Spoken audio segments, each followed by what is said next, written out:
Rambam.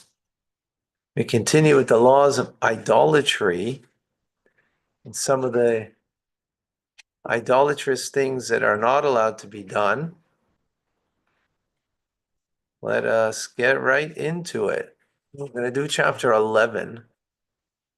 Just it's more kind of practical, if you will. Okay. Okay, chapter 11, first halacha. We may not follow the statutes of idolaters or resemble them in their styles of dress, coiffure, or the like. Huh? French. Style of hair. All right.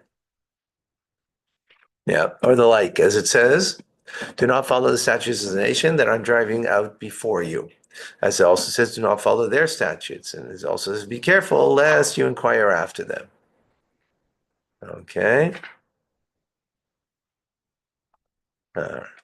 All of these verses share a single theme. They warn us not to try to resemble non-Jews. Instead, the Jews should be separate from them and distinct in their dress and their deeds and their ideals and character traits, right?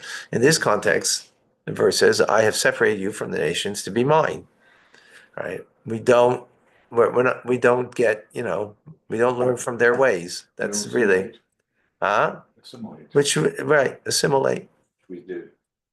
Thus, one may not wear a garment which is unique to them or grow the tresses of our hair as they do. We may not shave our heads from their sides and leave hair in the center as they do, which is called a blorit. We may not shave the hair in the front of our faces from ear to ear and leave a growth at the back of our heads as they do.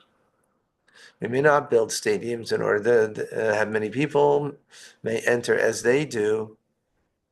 Whoever performs one of the above or the deed of this nature should be liable for lashes. When a Jew is cutting a non-Jew's hair, he must stop when he approaches within three finger breadths of the bolaris on all sides. Right? In other words, he shouldn't give even a non-Jew such a haircut. If he's giving him, right? A Jew was an important position in a non-Jewish kingdom and must sit before their kings, and who would be embarrassed if he did not resemble them, is granted permission to wear clothes that resemble theirs and shaves his head on his face as they do. Interesting. When Mashiach comes, he should be dressed accordingly. Or to be ashamed. Right. That's what Levi told me. So that's where the sages are.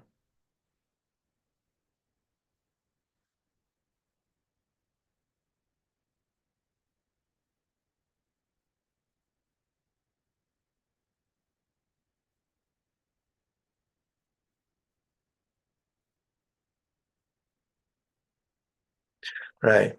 So since these laws, right, it's not the law is not clear in the Torah except for the verses that we stated, right? Not to resemble them. But where do you draw the barrier? Where do you draw the line? Right. So that was something by the sages. So the sages said someone who is in an important position that can help the Jewish community, right? And if he will not, back in the day at least, right? Today's different. Today we wouldn't say this law because you don't have a king who's got all kinds of powers, and if you don't listen, off with your head, right? So you don't have that. Give Trump. Well, I didn't say that. yeah, I don't think it's not the same thing. On the contrary, Jews go as Jews, Yeah. and right there. Not Kushner, anyway. All right. So, anyways, someone's paying you for your political comments. You're not even getting paid for it. Thank you for. So, so the law today would be very different, right? It's the rabbis who are giving the boundary in this biblical law. They're giving the boundary of it. So therefore, when it's a person who's in an important position in the king's court, And because what he's doing for the Jewish people, and we need him there, therefore there is this permission, Yeah. right? Halacha number 4. It is forbidden to practice soothsaying as idolaters do, as the verse says, do not act as soothsayers. What is meant by soothsayer? For example, those who say, since my piece of bread fell out of my mouth and my staff fell from my hand, I will not travel to this place today. Since if I were to go there, I would not be able to accomplish my desires. Since a fox passed on my right side, I will not go out of my door today. Since if I were to go out, I would meet a deceiver. Superstitious. Yeah. That's what a soothsayer is, what he's saying. Yeah. Yeah. Okay. Huh? That makes sense. Superstitious. Similarly, this category includes those who hear the chirping of birds and say, this will happen or this will not happen. It's beneficial to do this or it is detrimental to do this. Also, it includes those who say, slaughter this rooster that crowed like a raven, slaughter this hen that crowed like a rooster. Similarly, laws apply to a person who sets up omens for himself. If this and this happens, I will do this. If it will not happen, I will not do it. As Eliezer, the servant of Abraham, did, and the things of the like, all this is forbidden. Anyone who does one of these things because of such omens is liable for lashes. Got that? Yeah. So it's a story with Eliezer. Hmm? Wasn't he the one that went to find Abraham's daughter? What My wife for Yitzchak. wife for Yitzhak? Mm-hmm. In oath by putting his hand between his eyes. Which was a circumcision, which was the only mitzvah that had tops, yeah. No, well, okay. What does that got to do with it?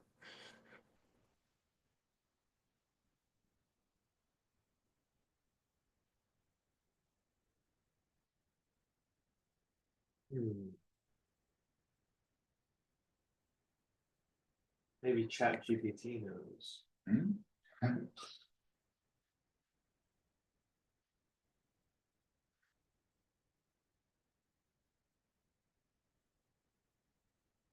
So there are those who argue on the Rambam over here about Eliezer because he's trying to find someone with good character quality and therefore someone who's going to come and offer to give drink and so on. So it's not very clear, what was wrong with what Eliezer did. Again, there are many that argue against the Rambam here. Did something wrong, okay. Well, they didn't do anything wrong.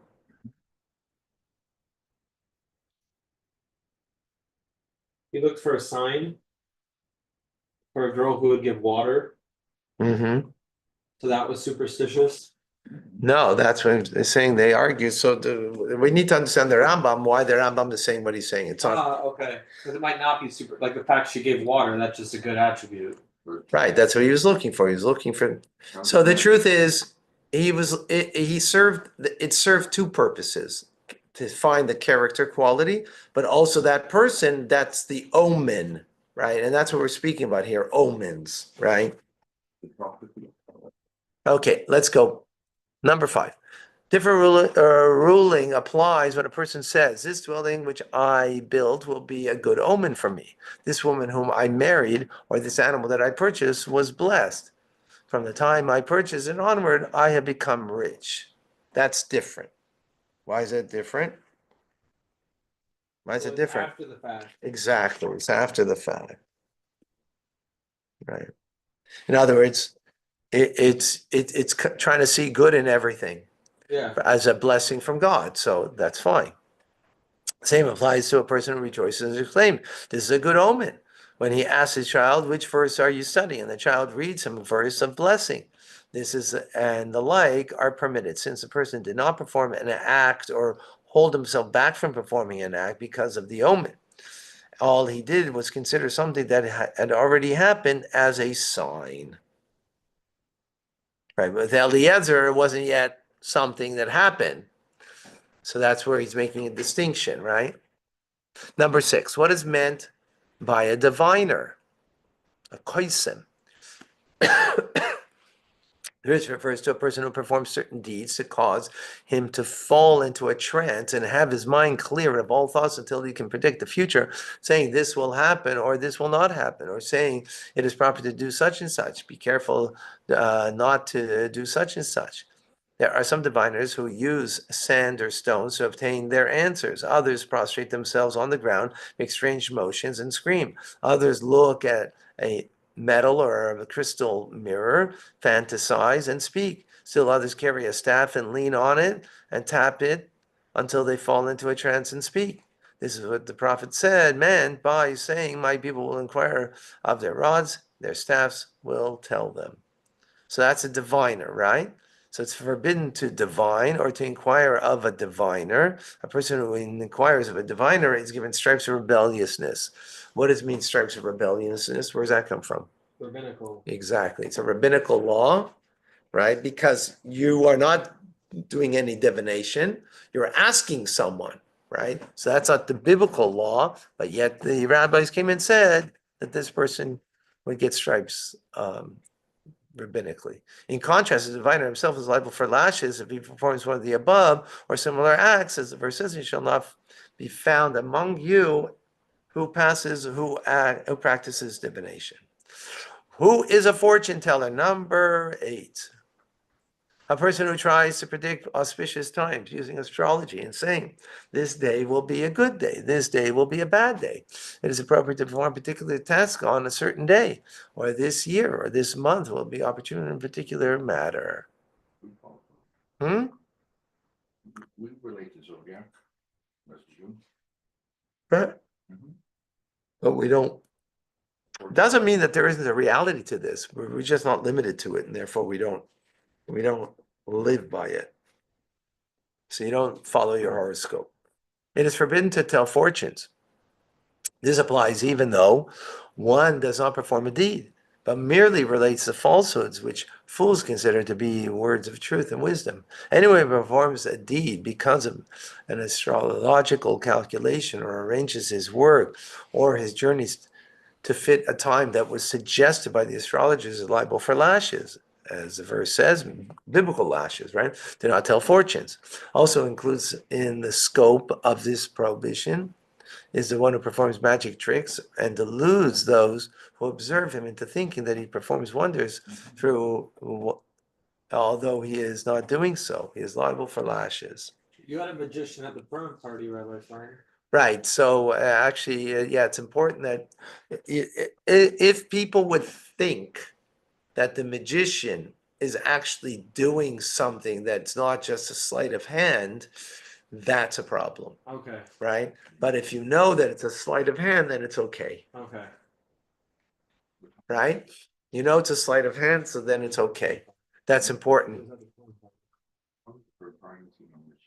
It's for the kids. That was a joke. I wasn't trying to call you out. Oh, no. It's okay.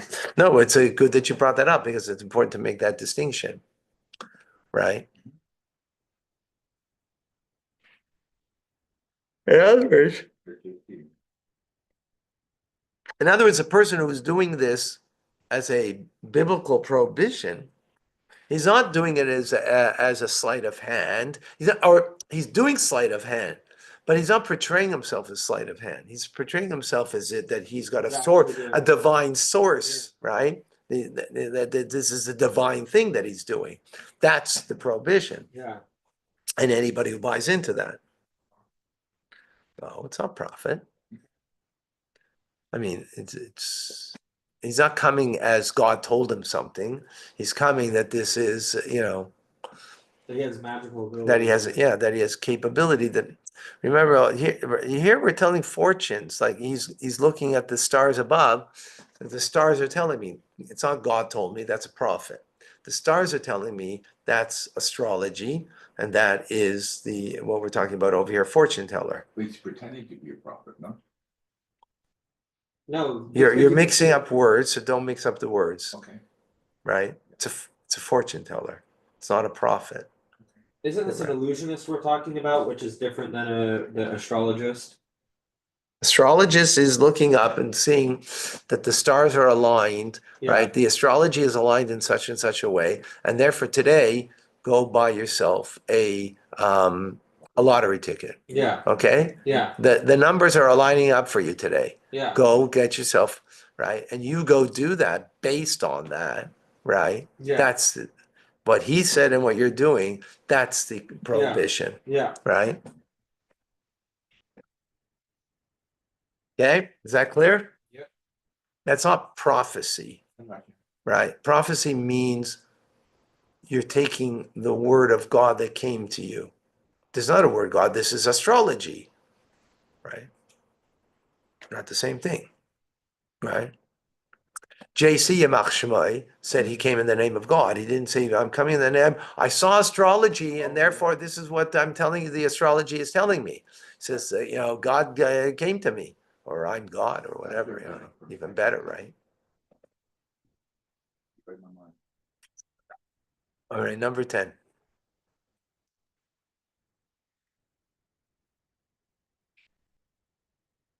Yeah, we're good? Okay. Who is a person who casts spells called a chayver? A person who chants incantations and have no meaning in people's speech or any connotation, and who imagines in his foolish perception that his words have an effect, right? Yeah. So he's doing some he's doing some rain dance, right? Like right now, right? There's some guys out there wearing some, right? They're doing some casting spells, making incantation, rain dance they're doing, right? Such people will say, if you cast a particular spell on a snake or a scorpion, they will do no harm. And if you cast a particular spell on a person, he will never be harmed. Right? Voodoo magic. Some of them will hold a key or a rock in their hands while they are talking, or perform other similar feats. All of these are forbidden. A person who casts spells is liable for lashes if he holds anything in his hands or performs an act while speaking, even if he merely gestures with his finger. The verse says, you shall not be found among who? One who casts spells. If a person merely spoke without moving his finger or his head, or without holding anything in his hand, right? All he did was speak. And similarly, a person who has a spell cast upon him through the utterance of such incantations, thinking that it will help him, is given stripes of rebelliousness because he participates in the foolish activities of the spellcaster. All these deplorable incantations and strange names will do no harm, nor will they bring any benefit. So here, because there was no action, action is a simple thing. It's just, you cast a spell, then you moved your hand, right? Or you did something, right? But if all you did was say something to cast a spell, then that's not a biblical prohibition, but you will get rabbinic lashes. Mhm. And anybody who follows it, listens to it, same thing. That's not being addressed here, is it? Oh, was it?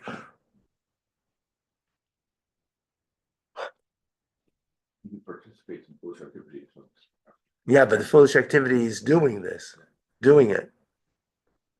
When a person who has been bitten by a scorpion or a snake, it is permitted to recite incantations over the bite. This is permitted even on Shabbos in order to settle his mind and strengthen his feelings. Wow. You know what this is?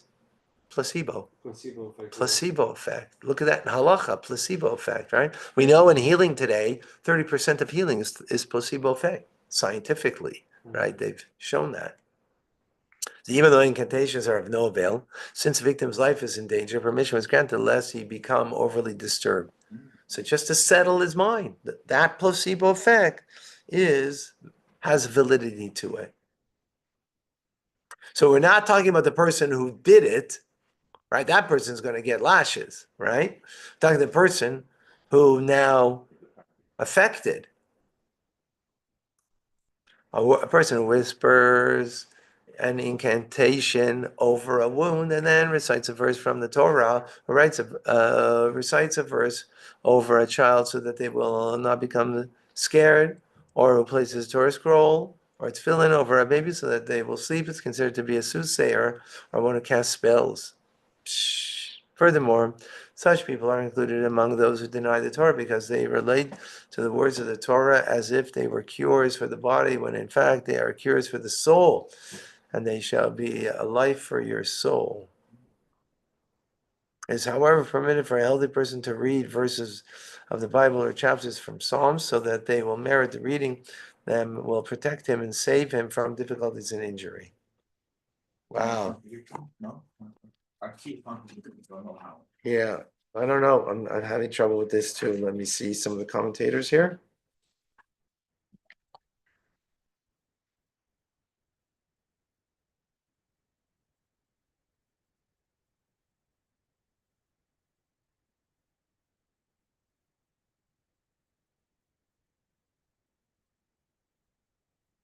The verse, sex verse of Torah, over time.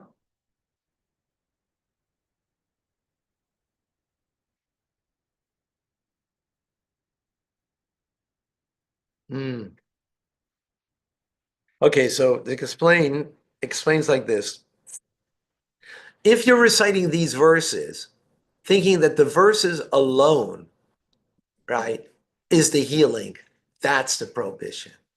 If you are understanding that it's God Almighty that is the healer, and by saying these verses, that therefore it will bring God's healing to you because of the merit of you saying these verses, that's permissible. On the contrary, right? We say that. We're supposed to do that, right? In other words, you're separating God from this. That's the point. Like a God idol. It's like an idol, exactly. So you're making from these words of the Torah as something idolatrous, Yeah. as opposed to that it is the word of God, and therefore that God is the healer here. Yep. That's the distinction. Got it? Yes. Absolutely.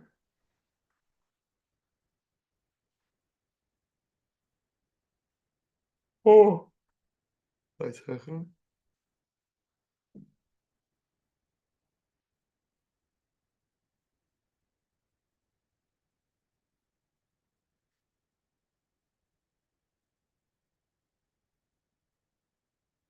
See, that's the latter half what he's saying when a healthy person. I don't know why the Rambam says it in a term of a healthy person, right? Because it's also an unhealthy person is also reading it with the merit of reading that God will protect and save, right? So That makes them unhealthy.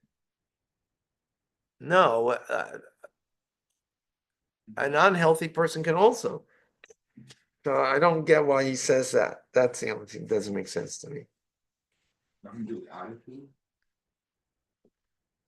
Okay, 13, yeah? No, it's a what your awareness is, right? Not attitude. It's about the awareness. Is this like,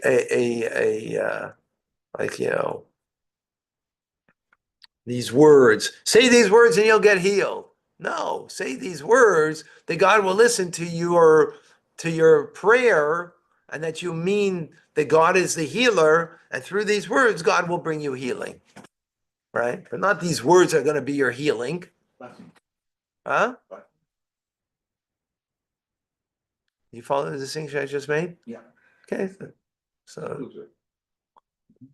no, it's not these words. These words, then it becomes you are doing a incantation, right? These words become an incantation. They're not. God is a healer. Through these words, God hears you reaching out to him, right? Heartfelt, and therefore he'll bring you healing. That's what it's saying. Yeah, is that clear? Yeah. Okay, It's like using 13. the Torah as a spell book. That's the problem. Exactly. 13. One who seeks information from the dead. What is that? Who is one? A person who starves himself and goes to sleep in a cemetery so that the deceased person will come to him in a dream and reply to his questions.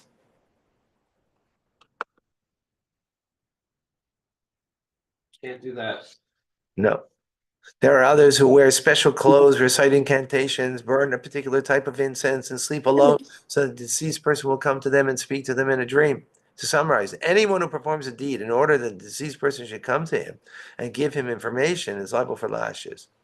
There shall not be found among you one who passes, one who seeks information from the dead. Hold on.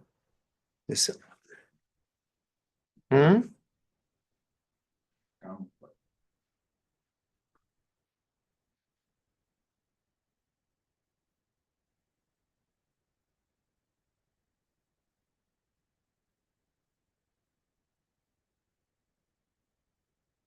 But number 16, 13.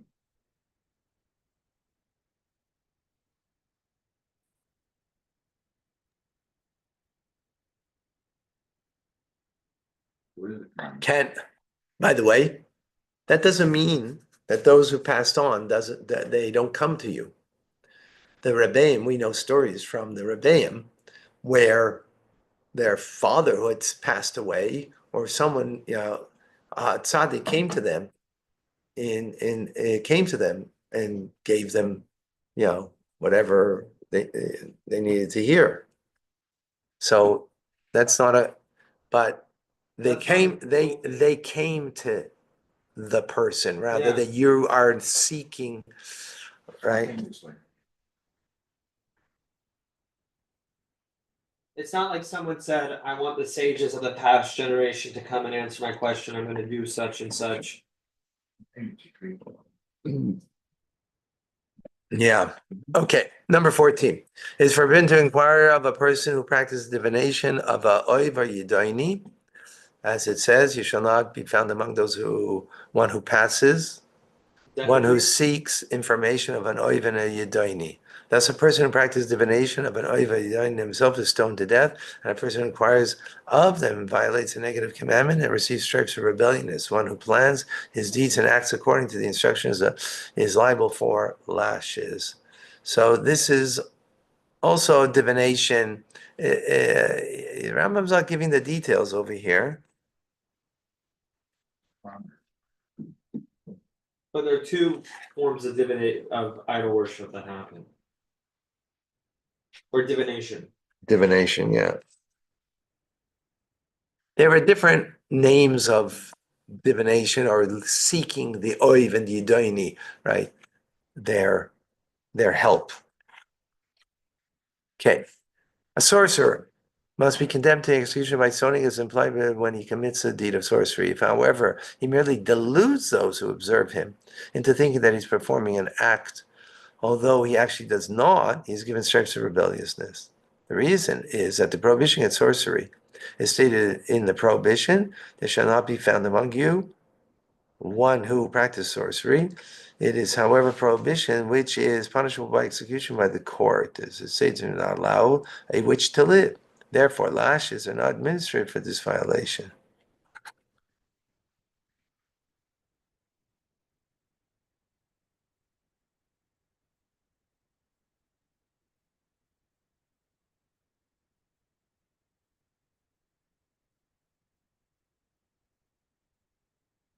So this is death penalty. Yeah. Stoning is the worst.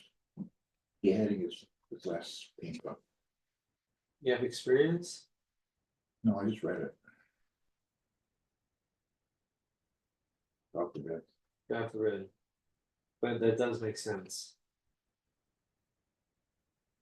I read it. Fine.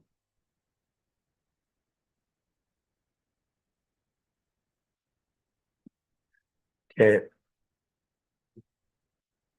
I'm not exactly clear on this. Of what?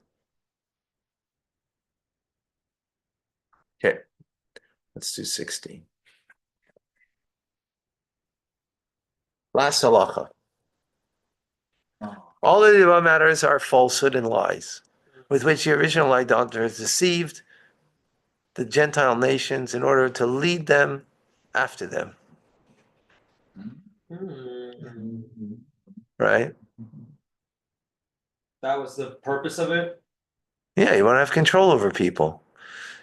Gentiles to impress the common people and allow pagan priests to exert authority over them. Right? Why did Constantine introduce Christianity to the Roman Empire in the 4th century To control the to people. control the people. So why is all this stuff done by these people? To control people, right? It's to control people, Mhm. right? So it is not fitting for Jews who are wise sages to be drawn into such emptiness or to consider that they have any values implied in the verse, no black magic can be found among Jacob or the occult arts within Israel. Similarly, it states, these nations which you are driving out listen to astrologers and diviners. This is not what God has granted you. Whoever believes in the occult arts of this nature and in his heart thinks that they are true and words of wisdom, but are forbidden by the Torah, is foolish and feeble-minded. He is considered like women and children who have undeveloped intellects. Ooh, not very PC.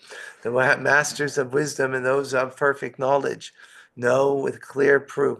Back in the day, in particular, back in the day, women had no education, Yeah. right?